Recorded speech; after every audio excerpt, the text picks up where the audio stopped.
Howdy, howdy, and welcome back to Gale FFTCG. I'm Serah, your host, and today we're doing a water rarity review for the new set, Hidden Legends. You know the drill by now. I'm going to take one card that I think is worthwhile from each rarity and just do a little review and why I think you should pick them up early in the set. So, starting off strong. We're starting off with 4CP 7K. You know him, you love him, it's Tidus. This Tidus has got an EX burst, which is just nuts. When Tidus enters the field, you choose a forward of cost 4 or less opponent controls and bounce it to hand. This is already just a decent effect on an EX burst. Leviathan sees play for its removal aspects. This is just like a mini Leviathan on a body. But additionally, when a character opponent controls is returned from field to owner's hand, you get to draw a card. So basically, it only works once per turn, but if you have this on the field, and Mono Water is all about bouncing things these days, this just gets so much card advantage over the course of a game. It's effectively just a Tross, but it's an EX burst. Might not see play in more meta or high-powered comps. There's already Tidus there, and Tidus name clash is quite a big thing, but this is definitely a common to keep an eye out for as the set progresses. In our rare slot, I don't know why they keep giving monsters to the element that has Witch of the Fens, but 1CP Marlborough, when one or more forwards you control attack, you may put Marlborough into the break zone. When Marlborough is put into the break zone from the field, until end of turn, all the forwards opponent controls lose their abilities and 3,000 power. It's interesting to note because basically if this gets broken by any effect, i.e. Witch of the Fens, you are reducing something by 10k and all your opponent's forwards lose their abilities. This is just kind of insane, and I don't know why they keep printing these monsters. I don't think it's bad by any metric. In fact, I think it's really good.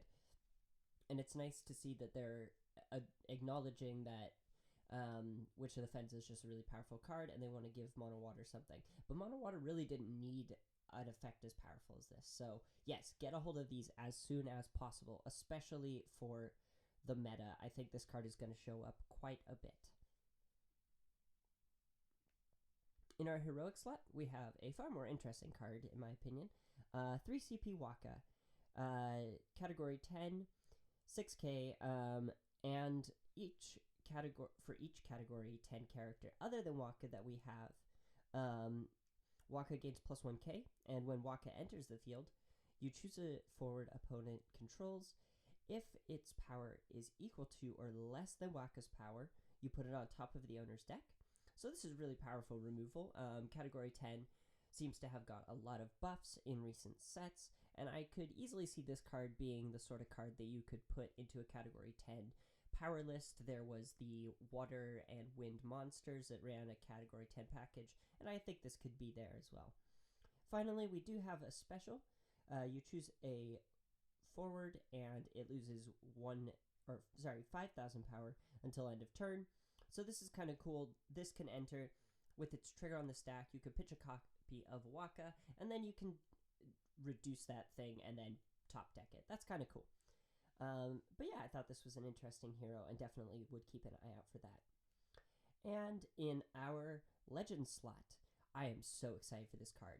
It is Astraeus, a 5CP 9k FFBE Will Weaver. That's just such a cool job. I feel like they just won on that alone.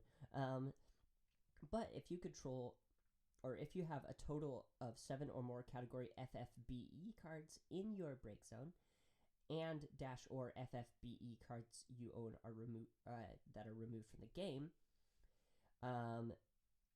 the cost required to cast Astraeus is reduced by 5. So this card could be a free card if your opponent has, maybe say they misdragon something, or you've just put a ton of FFBE cards in there in your bin. This is insane for that. Additionally, when Astraeus attacks, you can select one of the 2 following actions. Choose one forward. It loses 7,000 until end of turn. Or Astraeus deals your opponent 1 point of damage. So both of those are very good. I don't need to tell you that. The biggest problem is it does need to attack, but there are a lot of ways of giving this haste, especially in fire lists.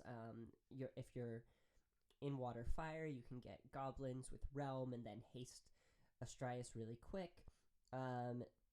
There's even a couple of new cards that I won't be covering in this video, but we'll be covering in a separate deck tech, because I think this guy is really cool and has some implications with the new set. But there's a card that synergizes with this that gives haste, so that is going to be really good with Astraeus.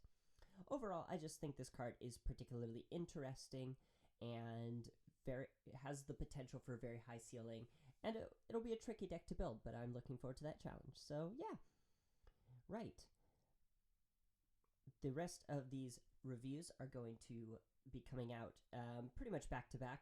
I hope you enjoyed this. Hope you have a great day and a great rest of your week.